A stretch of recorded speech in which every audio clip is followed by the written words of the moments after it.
All right, everybody. So Quinn Ewers is officially going to be out for the foreseeable future. He is week to week per Steve Sarkisian. He has a AC shoulder joint separation injury.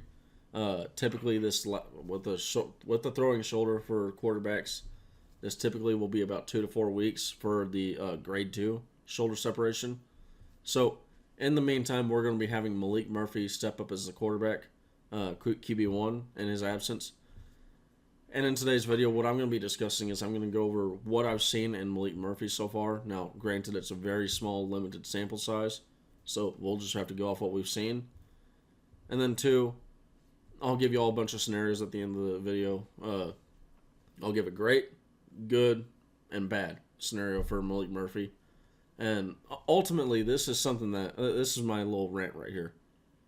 It's dumb right now the way Texas fans are reacting. If you're even slightly critical about Maalik Murphy, you have some fans jumping at you. They're trying to make it into some argument that it's not. It's just about it's. At the end of the day, look, this is football. People are at the end of the day. That's all I care about is football. Okay, I'm not looking at anything other than how they played or how I think they might potentially play, and then also, people are allowed to have opinions, okay? Just because someone disagrees with you and doesn't share the same opinion as you doesn't mean there's some horrible person or whatever. I'm not even going to get into it. But just because I'm going over a bad situation from Maalik Murphy does not mean I am a Maalik hater. I just want to get that out of the way. Now, if you like the video, drop a like on the video, subscribe to the channel, and then comment down below your thoughts on Maalik Murphy and how he's going to do in the game. And yeah, so comment your thoughts on Maalik Murphy. I'll give you my thoughts on Maalik Murphy right now. Obviously, this is going to be the first piece of analysis for Maalik Murphy. Actually, before I do this, real quick, Quinn Ewers has actually been good. Like, some people are trying to, and some people are going to keep on trying to downplay how much Quinn Ewers meant to this Texas team. Look, losing Quinn Ewers is going to hurt. Okay. And even saying that, look, even if the quarterbacks that step up do well, like, it would take a really good performance to match what Quinn Ewers was. Over the last 4 weeks, when we're looking at adjusted completion percentage, what's an adjusted completion percentage? It's removing the throwaways, deflected passes, just any pass that didn't have a chance to make it to its target, or in the case of a throwaway, there was no target, so you're not able to see how accurate the pass was. Adjusted completion percentage just shows you how accurate a quarterback is. Quinn Ewers in his adjusted completion percentage over the last 4 weeks is 105 attempts, 96 completions. That's 91.5% completion percentage. I'm just gonna go out on a limb here and say that's damn good. The only way you can get better than that is to have 8.5% more completed passes.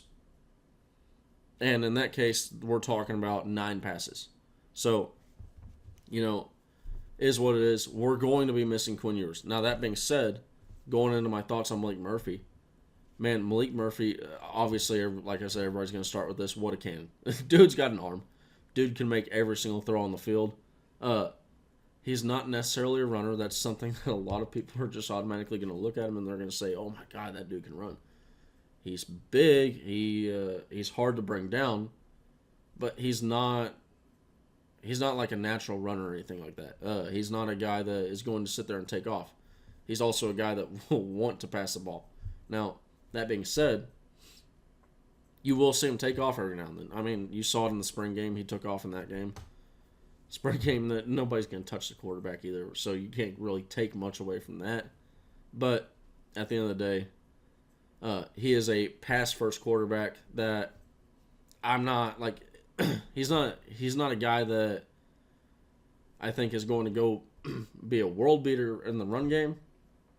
But I'm not also sitting there saying he's going to be some statue that cannot move whatsoever, a stick in the mud.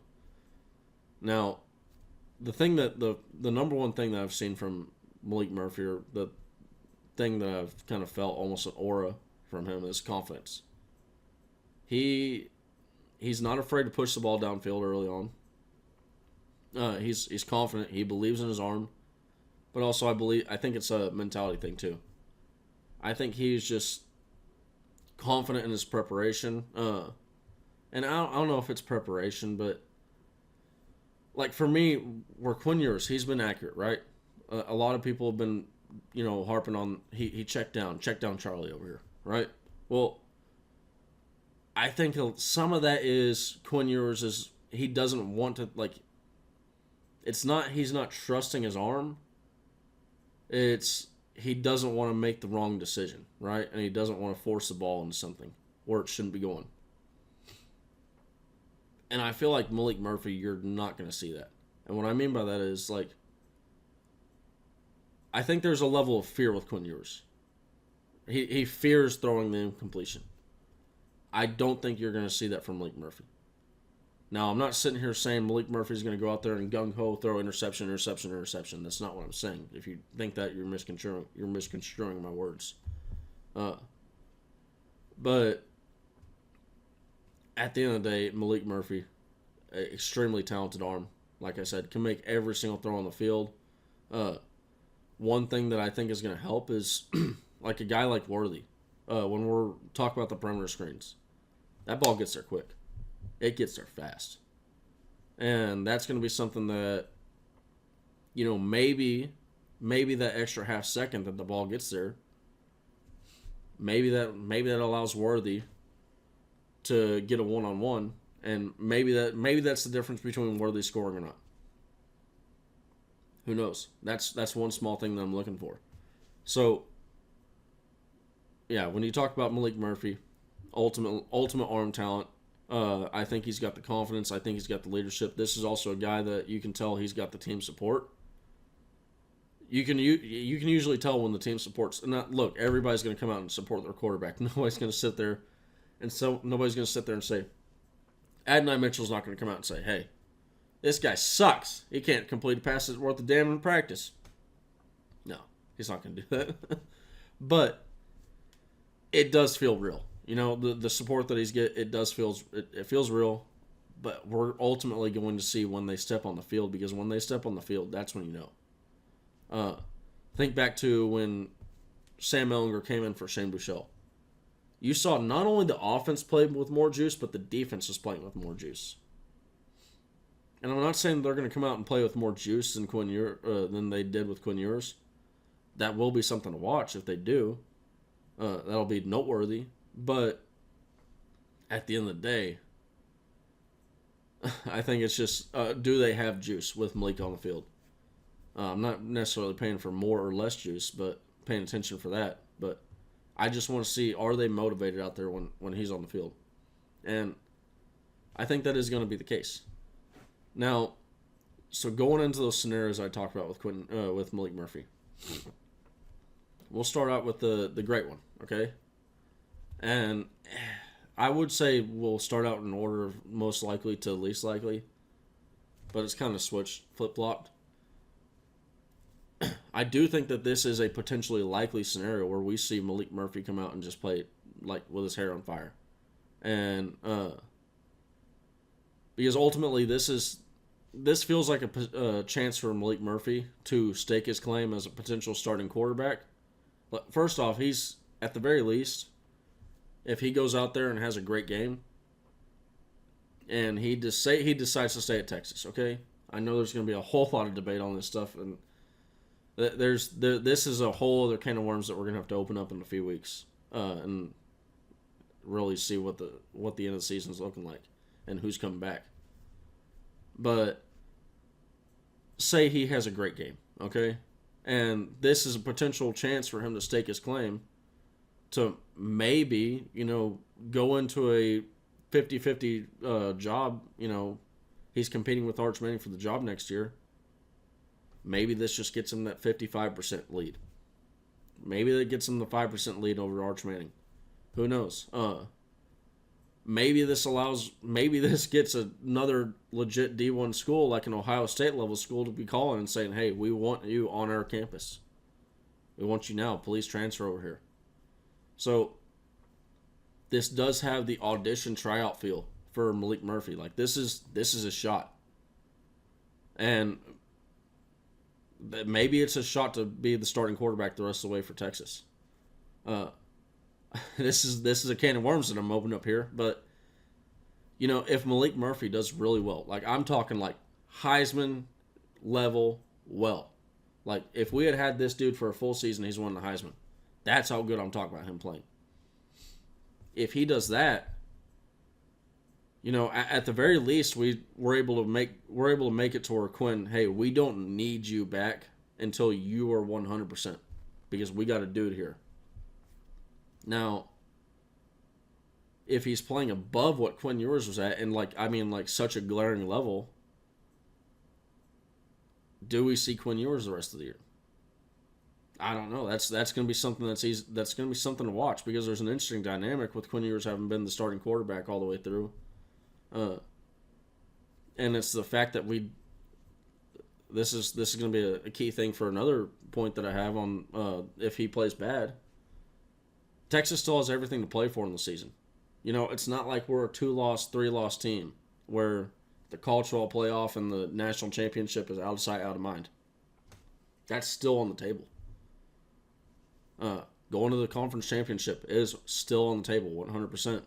So these are small factors that might play into certain things. But just in a situation where Maalik Murphy goes out there and, like I said, just looks like a generational quarterback.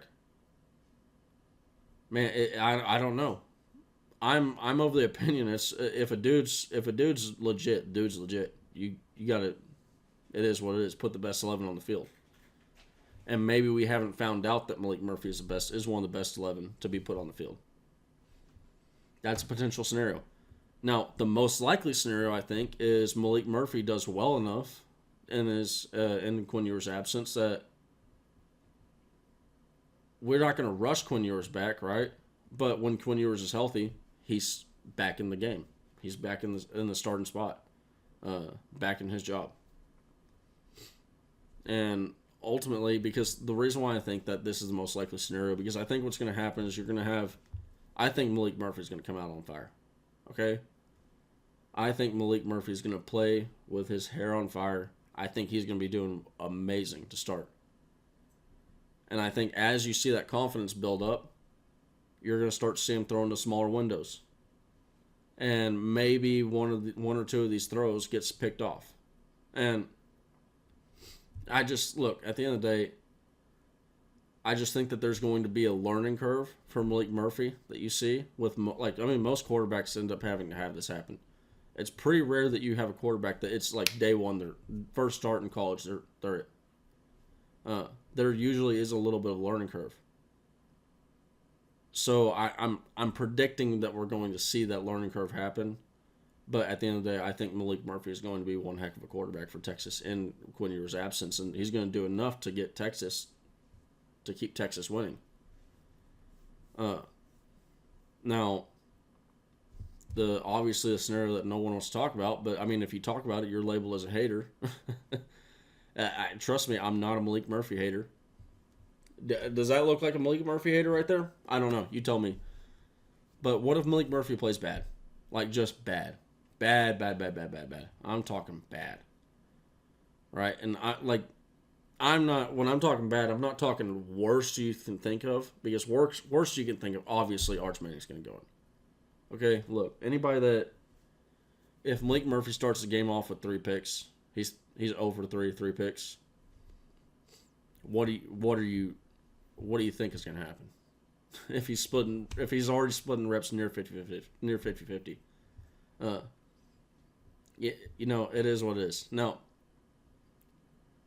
if Maalik Murphy plays bad and he does get benched, you're going to see a war in the fan base like you've never seen before. There's going to be people talking about politics, the Arch Manning 5-star, that, and that's all for the birds. Okay. At the end of the day, I think it just comes down to, like I said before, Texas still has everything is still on the table for Texas. We still have the national championship to play for. Okay. I'm not sitting here saying that we're going to win the national championship or even play in the national championship game, but it is still a possibility that Texas makes it there. You can't tell me otherwise. It is still a possibility. The chance is there. Okay? Now, it may not be a likely one, but it's a possibility. Texas making the playoff, possibility, obviously, if you can make it to the national championship, so you can make the playoff. You can make it to the conference championship game as well and be conference champions. Everything is still on the table, all the goals. Now, so with that being said, I mean, I do wonder what type of beliefs Maalik Murphy has.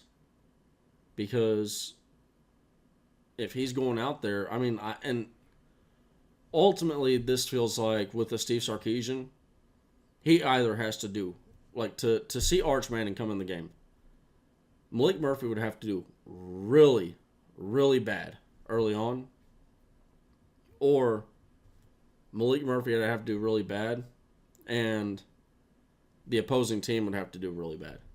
Like, I'm talking, Texas is still within striking distance, and it makes sense. Like, say Texas has say we have a field goal or less. We're at 0 or 3 points in the third quarter, and it's just not getting done with Maalik. And then you also have BYU sitting at like 10 or 14 points. I think then you'll see Arch Manning come in. But if it's outside of that, man, like if it's like a 21-point lead, maybe we see Arch just to see him's sake. But I feel like that's going to be kept under lock and key. Unless one of those two scenarios happens that he just does really bad, like bad, or like I said, we're still within striking range and he's done bad. But at the end of the day, I think that is the least likely scenario because I like the Texas players. I do have faith in Maalik Murphy. Absolute, it's the confidence, it's the cannon, it's everything about him. I think he has a little bit of that it factor. You can't name it, but you know it when you see it. All right, you can't define it, but you know it when you see it. And I think we're going to see it this Saturday, playing on the Texas Longhorns DKR Darrell K. Royal Memorial Stadium, Campbell Williams Field, recently named. And yeah, hopefully Maalik Murphy has a great day, and I'll certainly be rooting him on. So with that being said, hope you all have a great day. Hook!